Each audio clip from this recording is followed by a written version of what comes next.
বর্তমান বিশ্বে নির্দিষ্ট বিষয় বড় আধুনিক করে উপস্থাপন করা হয়। আর বেশিরভাগ মানুষ এই বিষয়টা প্রকাশ্য বা প্রকাশ্য প্রচলিত বিষয়টা বলা হয় ইন্টারেস্ট বা লাভ। এটা আমরা সোজা কথা বুঝতে বুঝি এটা বলা হয় সুদ। সুদ যেটা এইটা বড় মহামারী এখানে হয়েছে। গ্রামে তো আছে, শহরে দেশে রাষ্ট্রায়ত্ত পর্যন্ত এই মহামারী করছে। আর এই অপরাধটা বিশাল বড় এটা। এই ব্যাপারে আল্লাহ তাআলা সূরাতুল বাকারার 258 আয়াত এবং 260 আয়াত তেলাওয়াত করেছি। আমি কিছু হাদিসও পাঠ করছি। আল্লাহ তাআলা আয়াতের মধ্যে বলেন, ইয়া আইয়ুহাল্লাযীনা আমানুত্তাকুল্লাহ, হে ঈমানদাররা, আল্লাহ তাআলা ঈমানদারকে সম্বোধন করে বলেন, তাকুল্লাহ, তোমরা আল্লাহকে ভয় করো। এই আয়াতের আগে এই ইন্টারেস্ট, এই সুদ, লাফা যেই নামে বলেন, এটা নিষিদ্ধ হয়েছিল।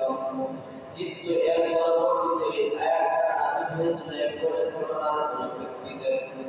আল্লাহ তাআলা বলেন, তোমাদেরকে সুদ নিষিদ্ধ করে দিলাম। এখন তোমরা যে যার সাথে ঋণ দিয়েছো, সুদ দিয়েছো, যে অবস্থা আছে সে অবস্থায় থাকো। যার কাছ থেকে সুদ দিয়েছো এই অবস্থায় থাকো, তার কাছে তার পিছনের সুদ অতিরিক্ত টাকাটা তোমরা ফেরত দিও না। যা রয়েছে তোমাদের বাকি অতিরিক্ত সুদ, যা তোমাদের অতিরিক্ত ইন্টারেস্টের সুদ বলে বলে রয়েছে, এটা তোমরা ছেড়ে দাও।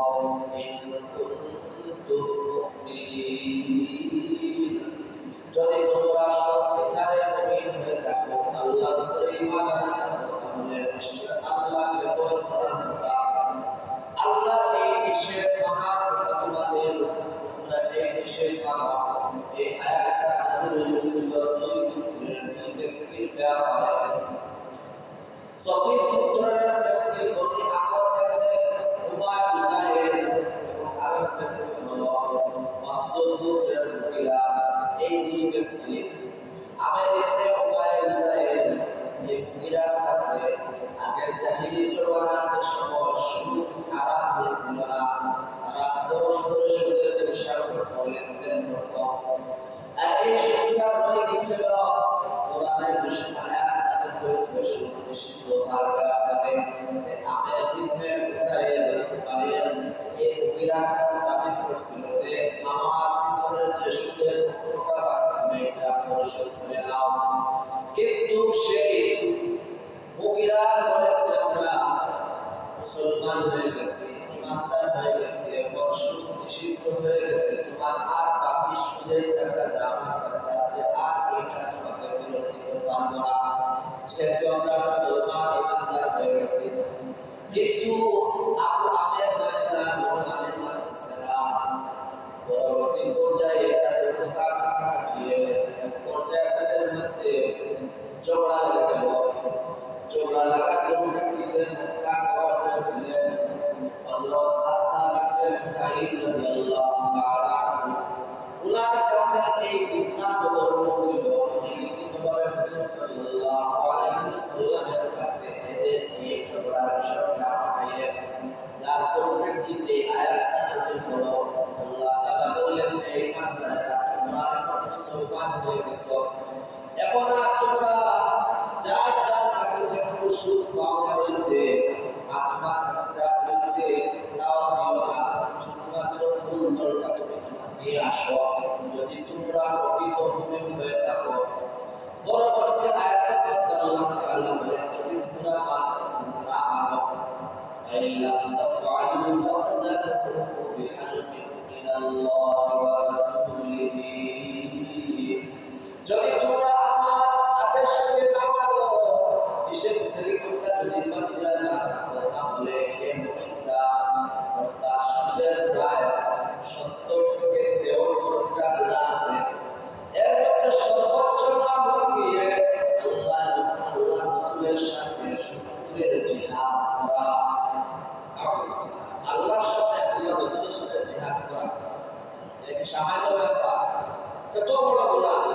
কিন্তু এই 70-73টা এগুলার মধ্যে 70টা যে গুণাটা আছে, এই গুণাটা কত ভয়াবহ, আর বড় গুণা যেটা সবচেয়ে বড়, এটা কত ভয়াবহ হতে পারে। বলা হয় সুদের প্রায় 70টা গুনাহের স্থান আছে। এর মধ্যে একটা হলো সর্বনিম্ন স্তরটা হলো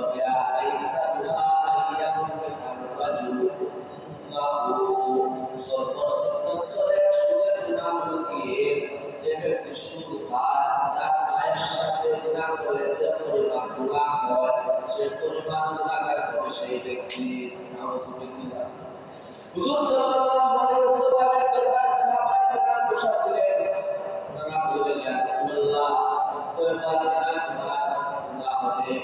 হুজুর সাল্লাল্লাহু আলাইহি ওয়াসাল্লাম বলেন, যদি কোনো ব্যক্তি জেনে শুনে কোনো যদি সুদের গুনাহ করে, কারবার করে, তাহলে বলা হয় মায়ের সাথে 36 বার, 30 বারের সাথে আরো 6 দিনে হাদিসের মধ্যে আছে আরো 36 বার গুনাহ করলে মার সাথে জিনা করলে যে পরিমাণ গুনাহ হয়, সে পরিমাণ গুনাহ হয় সুদের কারবার করলে, সুদ খাইয়ে সুদের লেনদেন করে। নাউযুবিল্লাহ।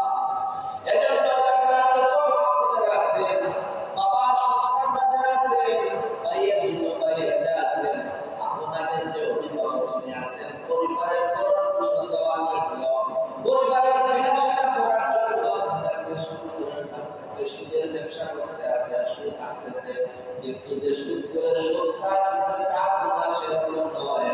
যে সুদ আনছে এবং সুদ দিতেছে, যে সাক্ষী হইতে আছে, যে লিখতে আছে, এমনকি যে পরামর্শ দিতে আছে, সমান গুনাহগার সুদের গুনাহের মধ্যে। হুজুর সাল্লাল্লাহু আলাইহি ওয়াসাল্লাম বলেন, ওয়ালা রাসূলুল্লাহ সাল্লাল্লাহু আলাইহি ওয়াসাল্লাম আকিলা রিবা ওয়া মুকিলাহু ওয়া কাতিবাহু ওয়া শাহিদাইহি।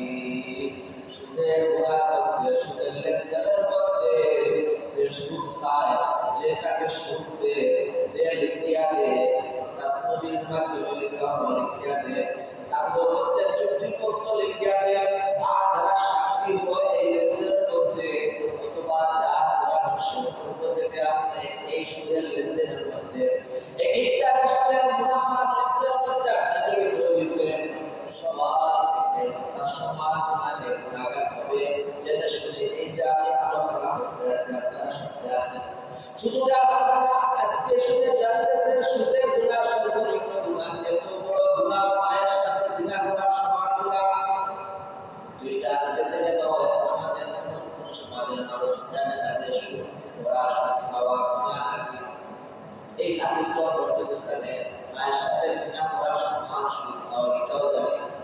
রাসূল সাল্লাল্লাহু আলাইহি ওয়াসাল্লাম বলেন যে জানিয়া শুনে সুদ খাইল সে, আর মায়ের সাথে 36 বার জিনা করলে যে গুনাহ হয়, কবিরা গুনাহ হয়, এই গুনাহের গুনাহগার হবে। আল্লাহ তাআলা বলেন, আইয়াম তাফআলু ফাযারু বিহারবিন মিনাল্লাহি ওয়া রাসূলিহি। যদি তোমরা আমাদের সুদের গুনাহ থেকে ফিরিয়ে না আসো, তাহলে তোমাদেরকে আমি আল্লাহ রাসূলের সাথে যুদ্ধের ঘোষণা দিলাম, তোমরা অস্ত্র নিয়ে আসো, তোমরা যুদ্ধের জন্য তোমরা করতে হয়ে যাও, যুদ্ধ করা শুরু করো। আল্লাহর সাথে, নবীর সাথে যুদ্ধ করা মামুলি কোনো গুনাহ, ছোট গুনাহ, মার সাথে জিনা করার গুনাহ, আর আল্লাহ নবীর সাথে যদি জিহাদ করে তাহলে এর চাইতে আরো বিরাট গুনাহ, বিশাল বড় গুনাহ। নাউযুবিল্লাহ। এজন্য তোমরা এইটা থেকে ফিরে আসো, আমাজানু বিহারবিন মিনাল্লাহি ওয়া রাসূলিহি। এরপর আল্লাহ তাআলা বলেন,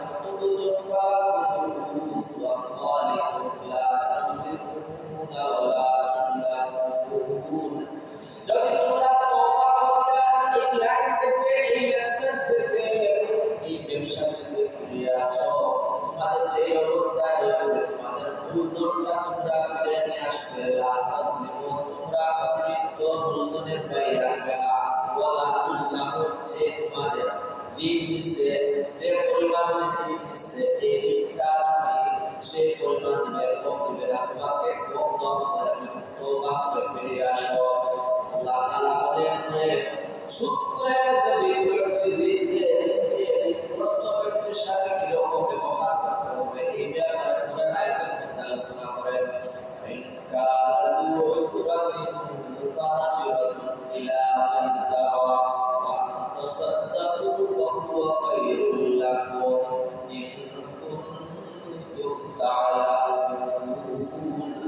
যদি কোনো অভাবগ্রস্ত ব্যক্তিকে তুমি ঋণ দাও, কিন্তু সেই ব্যক্তি তোমার ঋণ দেওয়ার সামর্থ্য নাই, সময় মতো ঋণ দিতে পারে না, তার সাথে সদ্ব্যবহার করো, অর্থাৎ তাকে সময় দাও, সুযোগ দাও, সে তার ঋণটা আদায় করার জন্য।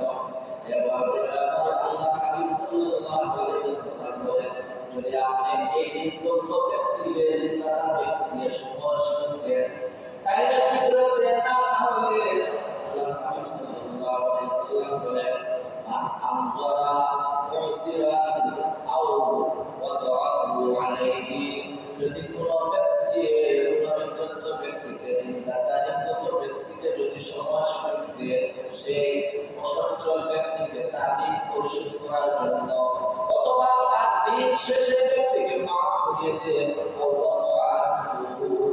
আযাল্লাহুল্লাহু মিন জিল্লিহি ইয়াওমা লা জিল্লা ইল্লা জিল্লাহু তা'আলা আরশিহি।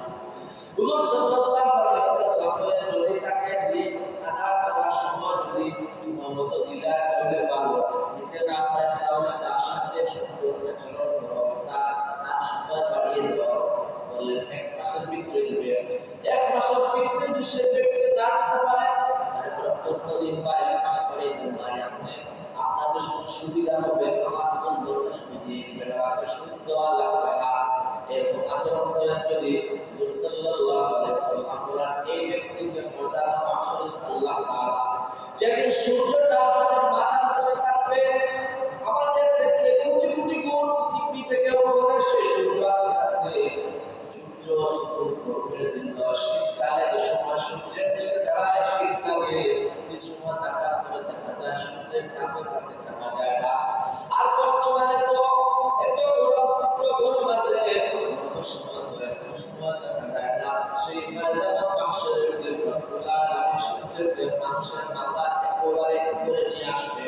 সেই সময় সূর্যের তাপটা কত হতে পারে, যদি এত কোটি কোটি উপরে যদি সূর্যটাকে তার তাপ গ্রহণ করতে পারে না, সেই সূর্যের নিচে থেকে, সেই সূর্যের নিচে মানুষে থাকতে পারবে না ময়দানে মাহশরের দিন। আল্লাহ তাআলা এই ঋণগ্রস্ত ঋণদাতা যে ব্যক্তি, ঋণগ্রস্ত ব্যক্তিকে যে সুমর্মিতা করছে, তাকে সময় সুযোগ দিছে, আল্লাহ তাআলা সেই ব্যক্তিকে ময়দানে মাহশরের দিন আল্লাহ তাআলা আরশের ছায়ার নিচে তাকে স্থান দান করবে। সুবহানাল্লাহ। সেদিন শুধু ময়দানে মাহশরের দিন কি গুরুত্ব, কি পয়গম্বর হবে, মানুষ কত পাওয়ার মধ্যে দৌড়াদৌড়ি শুরু করবে ময়দানে মাহশরের পাশ থেকে সেই পাশে ছায়া খোঁজার জন্য, পিপাসা মেটানোর জন্য, কিন্তু পুরো পরিধি লাগাতে হবে না। আল্লাহু আকবার।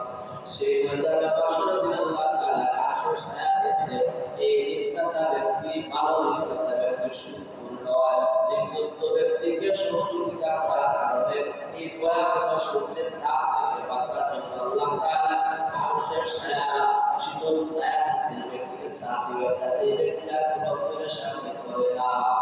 সুবহানাল্লাহ।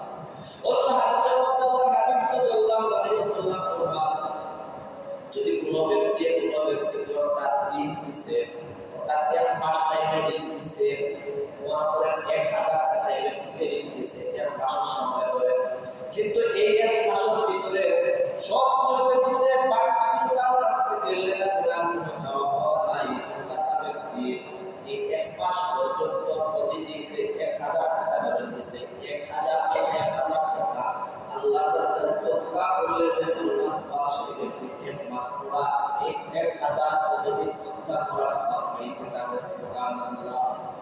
ঋণগ্রস্ত ব্যক্তি যদি এর পরে দিতে পারে না, 1 মাস পরে, 1 মাস পরে যদি আরো 15 দিন বাড়িয়ে দেয়, অথবা 5 দিন বাড়িয়ে দেয়, অথবা 10 দিন বাড়িয়ে দেয়, তাহলে হুজুর সাল্লাল্লাহু আলাইহি ওয়াসাল্লাম বলেন, সেই ব্যক্তিকে আল্লাহ তাআলা যে পরিমাণ ঋণ দিয়েছে, তারপর পরিমাণ প্রতিদিন আল্লাহ তাআলা তাকে সদকা করার সওয়াব দান করে। সুবহানাল্লাহ। কত সওয়াব! আমরা এটা করি না, আমরা দেখা যায় আমরা কতটুকু ভাবে তাকে শোষণায় দিয়ে তার থেকে উল্টা কিভাবে নিয়ে আসতে পারি, শোষণ করতে পারি, এই চিন্তা করতে থাকি। নাউজুবিল্লাহ। আল্লাহ তাআলা আমাদের হেফাজত করুন।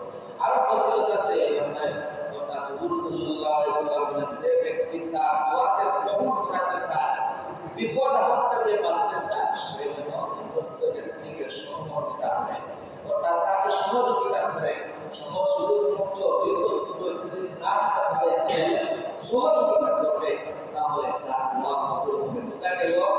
ঋণ দিলে মানুষকে সৎ নিয়তে ঋণ দিলে দোয়া কবুল হয়, অসৎ নিয়তে দিলে আপনার দোয়া কবুল হবে না। আপনি দোয়া করবেন, আল্লাহর কাছে তাওয়াজ করবেন। আল্লাহ রাসূল সাল্লাল্লাহু আলাইহি ওয়াসাল্লাম বলেন, আল্লাহ তাআলা কুদরতি নজর দিয়ে সেই সুদখোরের দিকে আল্লাহ তাআলা শুধু মুস্কি হাসতে থাকছেন। নাউজুবিল্লাহ। সিভিস্তা বহিস্তা রহমতের ফেরেশতা বলে আল্লাহ আপনি হাসেন না।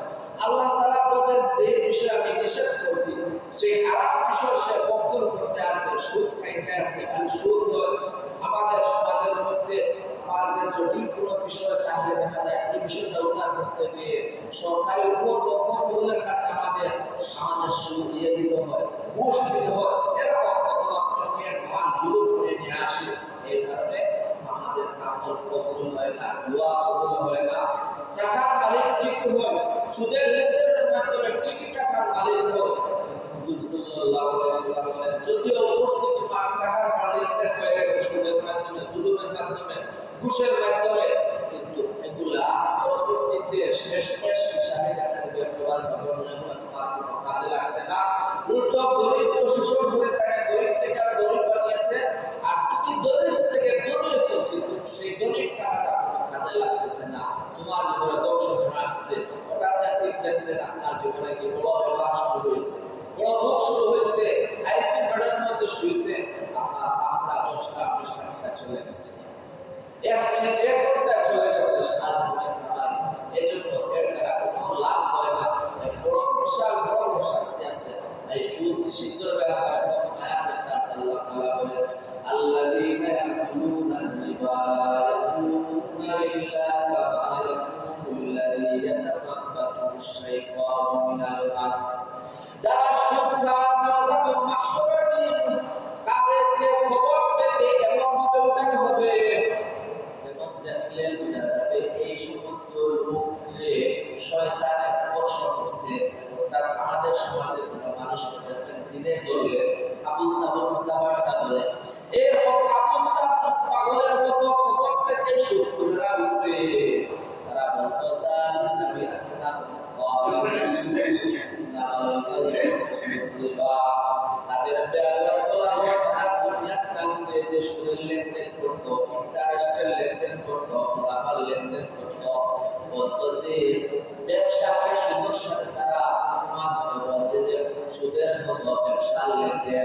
ব্যবসা যদিও একটা পণ্য বিক্রির মাধ্যমে অন্যের কাছ থেকে আমি পণ্য আদায় করি, টাকা আদায় করি, তাহলে আমি টাকা দিয়ে টাকা লেনদেন করে আরেকজনের কাছ থেকে আমি লেনদেন করলে বাড়তি টাকা আয় করলে আমার কি দোষ? নাউজুবিল্লাহ। আল্লাহর সাথে যুক্তি তর্ক করে অথচ যদি মুসলমান হয়ে কোনো সময় আল্লাহর আইনের সাথে কোনো যুক্তি তর্ক করার কথা নয়, যুক্তি তর্ক করার কথা নয়, কিন্তু যুক্তি তর্ক করে আল্লাহ তাআলা আমাদের জন্য 4 পায়া পশু হালাল করে দিয়েছে, আর এর বাইরেও 4 পায়া আরো জন্য জীবজন্তু আছে, যেমন শুকর আছে, কুকুর আছে, এগুলাও আমরা চাইলে খাইতে পারি না, কিন্তু খাই না কেন? তারা কাছে আমাদের সমাজের কয়টা কুকুর আছে, অথচ বিদেশিদের দেশে দেখেন কুকুরকে কি রকম লালন পালন করে, কুকুরের সাথে শুয়ে কুকুরের কোনো জায়গায় যাইতে হলে কুকুরের সাথে নিয়ে যায়। তারা কুকুরকে এই নিকৃষ্ট প্রাণীকে তারা বড় সম্মানের জিনিস মনে করে, কিন্তু আমাদের সমাজে, মুসলমান সমাজে সেই কুকুরকে কেউ কি সম্মানের দৃষ্টিতে দেখে, অথবা কেউ কি খায় কুকুরকে? শুকরকে খায় না। আল্লাহ তাআলা বলে, হে আমার ইমানদার বান্দা, তুমি এই মুনাফিকত করে ফেলো, আমি কুকুরকে শুকরকে হারাম করে দিলাম, এটা খাও না, এইটার কোনো যুক্তি নাই। কিন্তু দেখা যায় তারা শুকুরের মানুষের মধ্যে দোষা, কুকুরের মানুষের মধ্যে দোষা, কুকুর না, আরো নির্দিষ্ট প্রাণী এবং জীব জন্তু আছে, চায়না লোকেরা খায়, থাইল্যান্ডের লোকেরা খায়, তাদের নেতা বিরোধী তো শক্তিশালী হয়। তোমরা এগুলা খাও না কেন? এগুলা যুক্তি খুঁজে রাখানো, কারণ তোমরা আমি আল্লাহ মেনে নিয়েছো, যার মধ্যে কোনো যুক্তি তোমরা বুঝো না। তাহলে সে কুকুর শুকুরের মধ্যে হারাম নিষেধ করছে, এর মধ্যে তোমরা কোনো যুক্তি বুঝো না, তাহলে তোমাদেরকে সুদকে হারাম করে দিয়েছি, তোমরা সেটার মধ্যে যুক্তি বুঝো না। এজন্য তোমরা এখানে যুক্ত করো, যার কারণে আল্লাহ তাআলা এদেরকে ময়দানে মাশরে দিন ভয়াবহ অবস্থায় এদেরকে কিয়ামতের ময়দানে উঠাইবে, পাগলের অবস্থায় উঠাইবে। যালিকা বিআন্নাহুম ক্বালু ইন্নামাল বাই'উ মিসলুর রিবা। কিন্তু তাদের কথাকে রব্বুল আলামিন জবাব করে উত্তর দেন, ইন্নামাল বাই'উ মিসলুর রিবা আহাল্লাল্লাহুল বাই'a ওয়া হারামার রিবা। আল্লাহ তাআলা বলেন, আমি তোমাদের জন্য ব্যবসাকে অর্থাৎ অন্যের মাধ্যমে অর্থ আদায়ের ব্যবসাকে আমি হালাল করে দিয়েছি, কিন্তু তোমাদের অর্থের মাধ্যমে অর্থ দ্বারা বাড়তি অর্থ তোমাদের যে ব্যবসা আছে এই সুদী ব্যবসাকে আমি হারাম করে দিয়েছি। তোমরা যে যুক্তি করো সেই পণ্যের মাধ্যমে অর্থ আদায় করার মধ্যে বাধা, এর মধ্যে এটা ব্যবসা হইতে পারে, আর সুদীর মধ্যে টাকার বাড়তি টাকা লেনদেনটাকে বৈধ হবে না। কারণ বৈধ হয়ে পড়ার জন্য একজন মানুষের পণ্যের দ্বারা ব্যবসা করে পণ্যের কাছ থেকে কোনো টাকা নিয়ে আসে, অর্থ নিয়ে আসে, এর দ্বারা তার পরিশ্রম হয়। কিন্তু আপনাদের সুদী লেনদেনটা করতে আছে, আপনার এই লেনদেনের মধ্যে কোনো আপনার লস হয়, আপনার লাভ, আর ঋণগ্রস্ত যে ব্যক্তি সে দিতে আসে তার শুধু লস আর লস হইতে আছে। এই জন্য সুদের কারণে আমাদের সমাজের মধ্যে অনেক ক্ষতি দেখা যায়। সুদ পায়, সুদ আনে, কিন্তু দেখা যায় গরিবকে সুদ আনতে আনতে সুদ দিতে আসে, সুদটা পায়, কিন্তু তার কোনো অভাব যেতেছে না। এক সুদের ব্যাংক তাদের অন্য সুদের লোনের উপরে শুধু লোন আনতে থাকে, লোন চালান কোনো করতে থাকে না। একবার স্বামীর নামে লোন আনতে থাকে, একবার স্ত্রীর নামে লোন আনতে থাকে, কিন্তু এই লোনের দ্বারা যেটা লাভ হবে সামান্য টাকা লাভ হয়, কোনো বর্তমানে দেখা যায় শূন্য অবস্থা হয়ে যায়, জীবনটা ধ্বংস হয়ে যায়। এজন্য আমাদের বিলাসিতার কারণে অনেক সময় দেখা যায় আমরা লোন করার কাছ থেকে, সুদের কাছ থেকে লোন নিয়ে আসি, কিন্তু আমরা কি জন্য আনি? ও বাচ্চাকে সুখে রাখার জন্য, তাদের মন পাওয়ার জন্য। কিন্তু ময়দানে মাশরে দিন এমন ভয়াবহ অবস্থা হবে, ইয়াউমা ইয়াফিরুল মার'উ মিন আখিহি ওয়া উম্মিহি ওয়া আবিহি ওয়া সাহিবাতিহি ওয়া বানিহি। মানুষ অন্যের কাছ থেকে দৌড়াইতে থাকবে, নিকট আত্মীয়র কাছ থেকে দৌড়াইতে থাকবে, স্বামী স্ত্রীর কাছ থেকে, সন্তান বাবার থেকে, সন্তান মার থেকে দৌড়াইতে থাকবে। কেউ কারো গুনাহের বোঝা বহন করবে না, নিবে না। বাবা বলবে, আমার সন্তান এত কষ্ট করে আমি সুদের ব্যবসা করছি, টাকার পাহাড় করছি, তোমাদেরকে বাড়ি বানিয়ে দিয়েছি, বিল্ডিং বানিয়ে দিয়েছি, বালাখানা বানিয়ে দিয়েছি, তোমাদেরকে জাজিমিয়ে ভালো বানিয়ে দিয়েছি, আরামে রাখছো, আরামে খাইছো, মজার খাবার খাইছো, অনেক গরিব লোককে মজার খাবার গুলা চুকিয়ে দেবে খাইছো। সন্তানের সেই দিন স্বীকার করবে, আপনাকে আপনাকে চিনি না, এখন এর বোঝা বহন করবে না। ওয়ালা তাসিরু ওয়াজিরাতু উযরা উখরা, এখন পাপের বোঝা সেই ময়দানে মাশরে বহন করবে না। সবাই শুধু নিজের ব্যাপারে নাফসি, আর আমার কি হবে, আর আমার কি হবে। এজন্য নিজের ফিকির করতে হবে, তার সন্তানদেরকে বোঝাতে হবে, স্ত্রীকে বোঝাতে হবে যে বিলাসিতা করে, হারামভাবে বিলাসিতা করে, লোন আনে, লোনের ব্যবসা করে, সুদের ব্যবসা করে তোমরা হয়তো আজকে এই দুনিয়াতে তোমাদেরকে সুখ স্বাচ্ছন্দ্য দিতেছি, ময়দানে মাশরের দিন তোমরা আমাকে সাহায্য করবে না, তোমরা আমাকে শুনবে না, আমার থেকে বেগে যাবে আমার সন্তান, আমার স্ত্রীরা। এজন্য তাদেরকে বুঝিয়ে শুনিয়ে তাদেরকে রাখেন।